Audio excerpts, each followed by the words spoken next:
Recovery Dharma. My name is Julia. And one of the things we do in the Spokane Sangha is we depart just a little bit from the Recovery Dharma script and we take a theme in a Buddhist practice and we study it for a month together as a community. For the month of December, we've been exploring the elements of life: earth, air, fire, water, space, or mystery. In the Buddhist tradition, this is called the Kataro Mahabhutani. And the Buddha, one of the things that I really love and respect about the Buddha and the practices that he taught and the people that picked up on his teachings was the invitation to become a keen observer.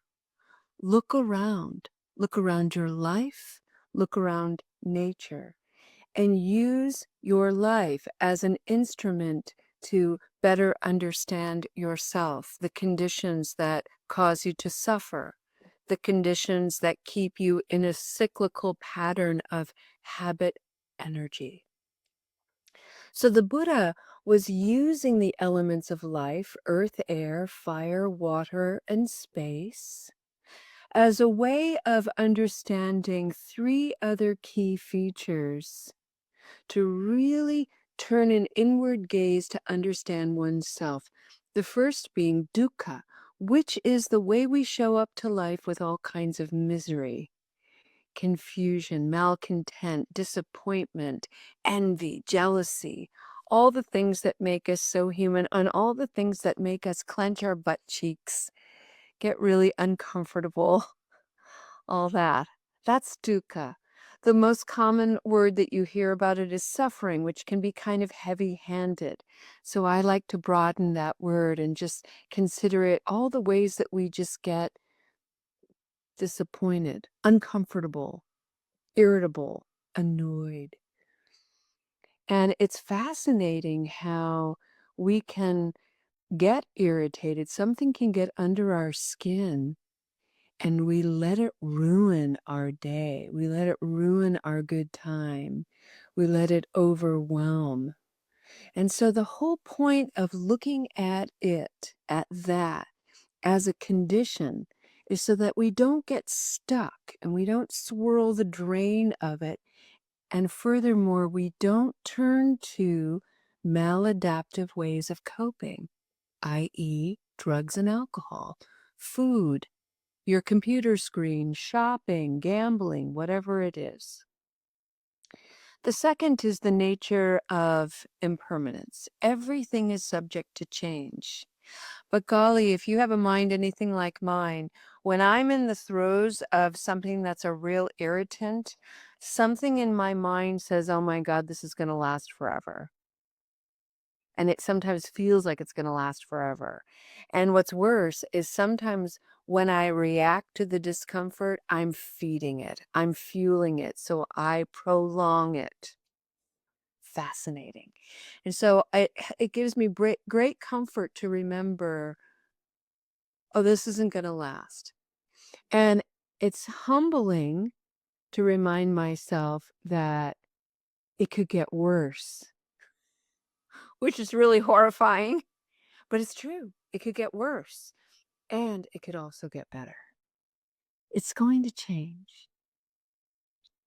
And the third aspect of studying and exploring and noticing the elements as they come alive in us is something that an aspect that I really love to think about. And this is something called interconnection, interdependence. You might also hear in Buddhist readings, dependent arising or no self. And what this means is me, this person, this mind I have, this heart I have, this set of emotions I have, these skills that I have are not mine alone. They don't just come up out of nowhere. They are intimately connected to millions of other little things, All of my ancestors and their experiences are now manifest in me and expressed through me. All of the things that I see in life, a tree, a house, a pet, these are things that are surviving because of the same things that I need to survive: sunlight, water, nutrients. My house is an old farmhouse, probably salvaged from the trees that were once on its property. So even though my house isn't a living, breathing thing anymore, it was. And so I can see the trees that have made the frame of my house. I can see the trees on my property and know that they need the same things I do for survival. We are connected. The atomic molecular structures of the trees may differ from me, but we're the same and we're different. So these are things to contemplate. These are things to remember. Why? Because the mind has a propensity to get pretty petty and small. And so this is a way of broadening the mind and remembering, as much as I'm trying to convince myself that I'm a terrible person, I've made awful mistakes, I have all kinds of regrets, I can't seem to figure out this recovery thing, I'm going round and round with myself, there's something bigger going on too. And that is a comfort. That is a way of connecting with life, to wake up that you are more than the stories you tell yourself. You are more than the mistakes you've ever made. And you are more than all of the successes you might be having too. This week, we've been exploring water. And yesterday, I led a guided meditation through a stream and a river.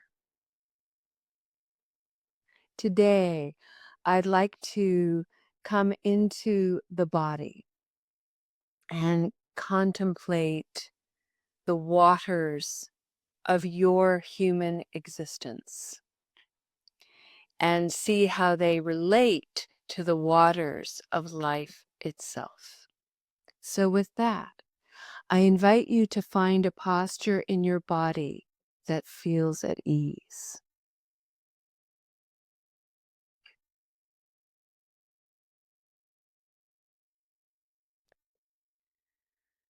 And I'd like you to roll your shoulders back just a little bit and lift the heart.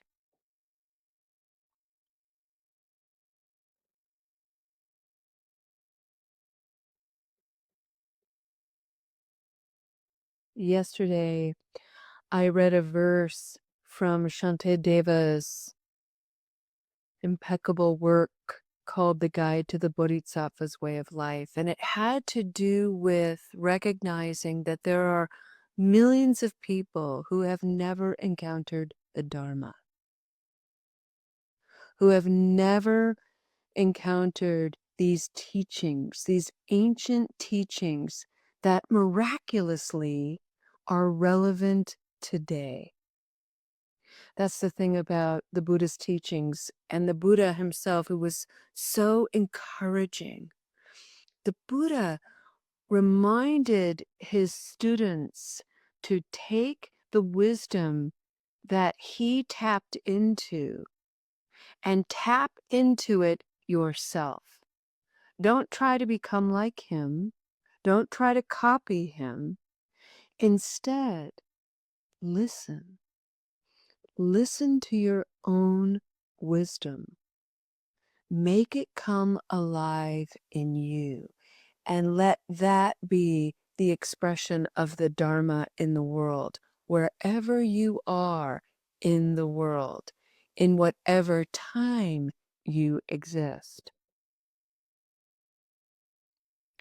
And I'll add that being in the presence of this jewel, the Dharma, is a precious thing. and the fact that you're in the presence of these three jewels, the Buddha, the Dharma, and the community, the Sangha. This is a reflection of your karma, of your effort. And your karma is always a combination of mistakes and mishaps and successes and healings. And so all your actions, good, neutral, or bad, have led you to this moment to listen to this Dharma teaching. And that's a miracle. It's amazing. Because there are millions and millions and millions of people who have no idea about what this is. And so Shantideva reminds us that while we may be experiencing some benefit for having shown up here, having put forth this effort, we don't keep this goodness for ourselves. We share it with the world. And we share it by making a commitment to deepen our own understanding of ourselves so that when we show up, the version of ourselves is in integrity with our aspirations. We give the world the best version of ourselves in this moment. That's the invitation. And that is the practice. It's the holiday time. And the holiday time is not always a pleasant time. And the holiday time for many is a time of grief. And whenever there's grief, there are tears.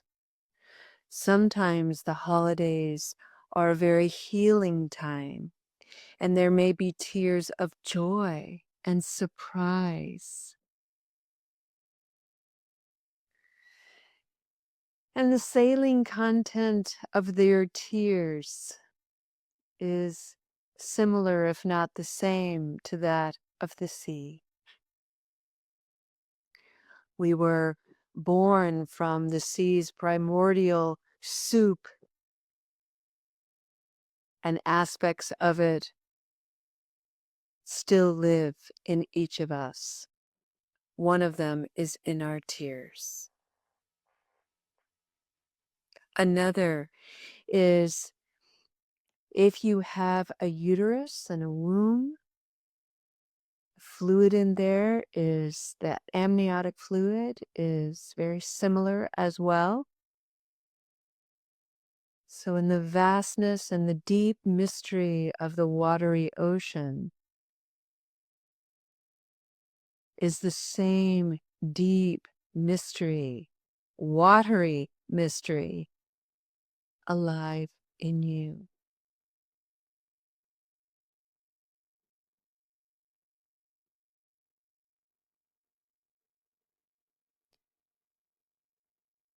I'm not much of a crier, but when I do cry, I feel deeply. And I usually have to give myself permission to be in some kind of solitude in order to feel deeply, to really be present to whatever I'm feeling. Whether it's joyful or sorrowful, there's usually an element of confusion and upendedness because it's so vulnerable. The feelings are so heavy and deep, usually for me, that I have to create the conditions for myself. I have to give myself some space away from distraction, away from other people, so that I can feel.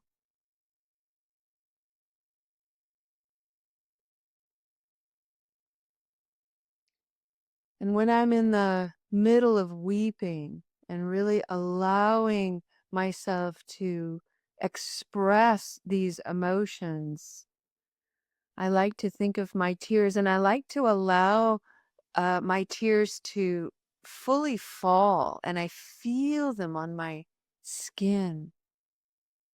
And I remind myself, oh, look at the waters within me going home to the sea.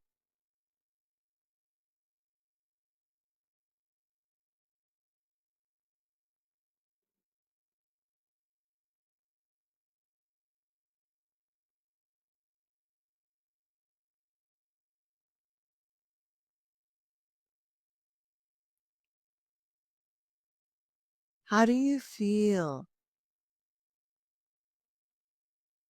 when your waters are homebound to the sea? How do you sit with your own vulnerability? Who do you invite in to witness this level of emotion? I ask these questions as an invitation for your understanding of the conditions, just a couple of conditions. How do I feel allowing my tears to go home?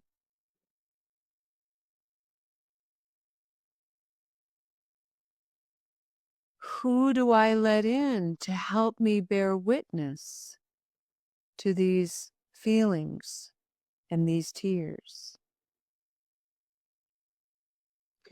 When was the last time I invited myself to cry as a way and a means of creating space for a lot of emotion I may have been spending time suppressing or even repressing, dampening down?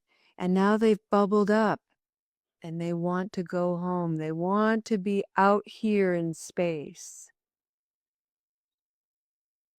Do I resist? And if so, would you look at that? I'm resisting.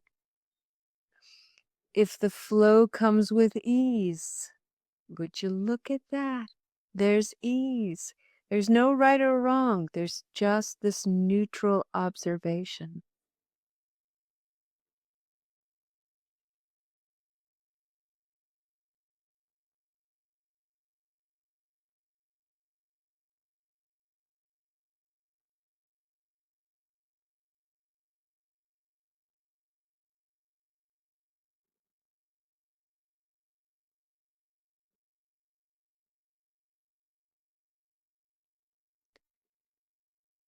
Pay attention to the waters of the world, friend,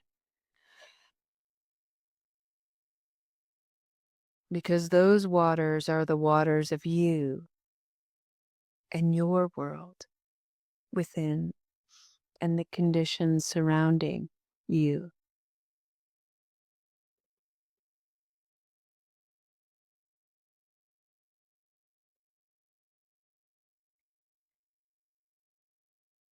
I'd like to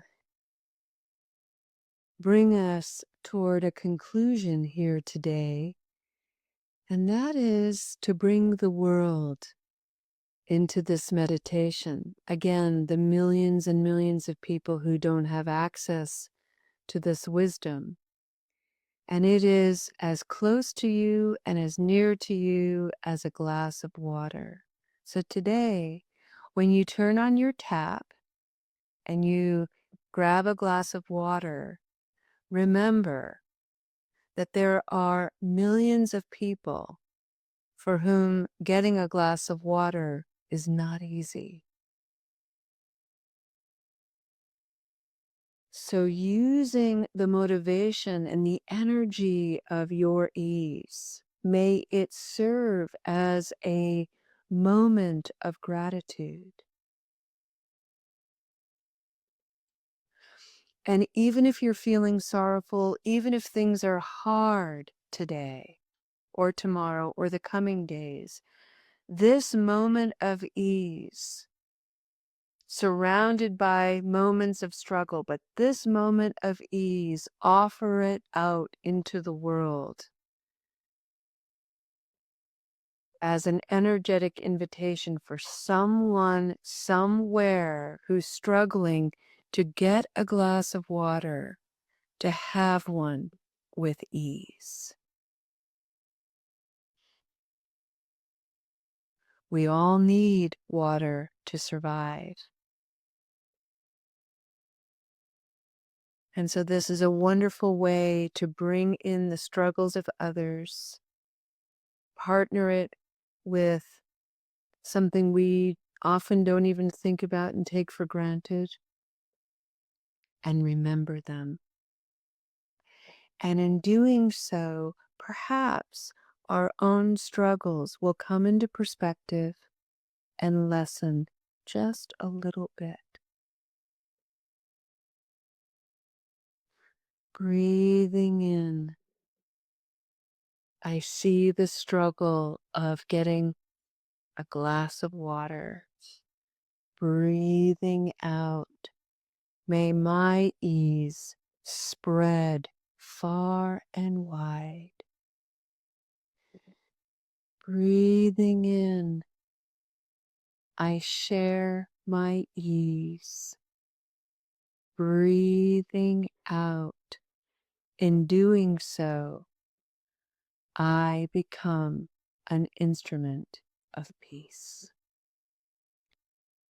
Breathing in, ease.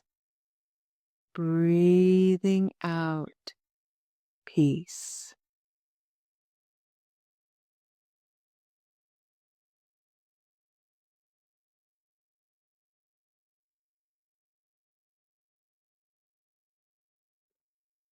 Our practice today with a dedication of merit.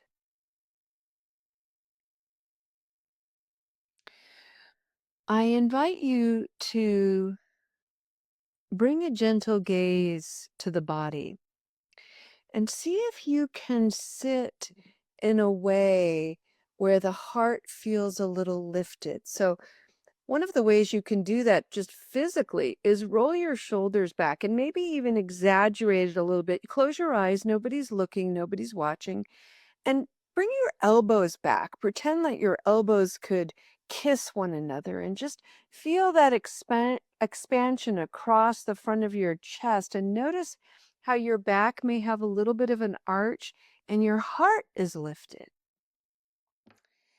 And as your heart is lifted, stay there, but see if you can straighten your back so your spine is nice and tall. Keep your shoulders down so they're not hovering by your ears. Keep that heart lifted. This is Sada, heart-led life.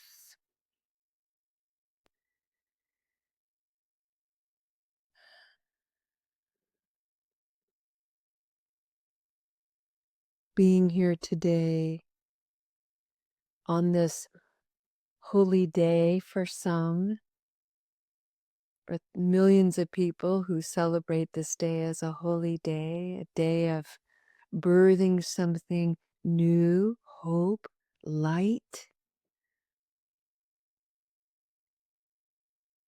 It's important to remember that the people who were originally celebrating that hope and light were oppressed. They were under occupation of a foreign governance that was violent and hostile.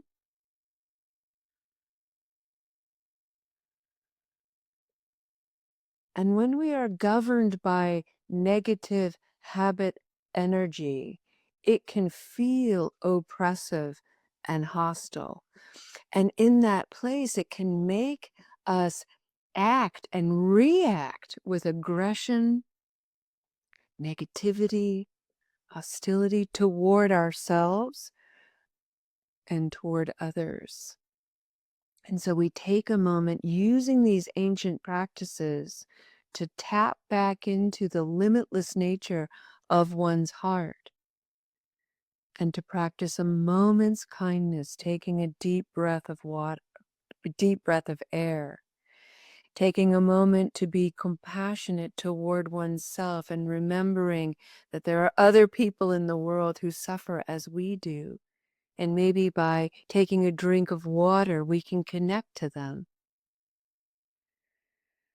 Maybe we can remember a moment of joy, and that moment does not have to serve as a betrayal to any sorrow or despair or regret we may be experiencing, but instead could sister and comfort our sadness. And then maybe with that heart lifted, we can explore equanimity, this invitation to include all of the experiences of our lives, the positive, the negative, the neutral, and know that in the wisdom of our own hearts, we can sit and be with it all, this messy, miraculous human experience. May you go into your next moments heart-led, full of this love and kindness, this compassion and joy, this freedom. May you share it far and wide. May you be received with a smile, and may you know that exactly as you are, your presence matters. Thank you for bringing it here and inspiring this space. We'll see you next time. Namaste.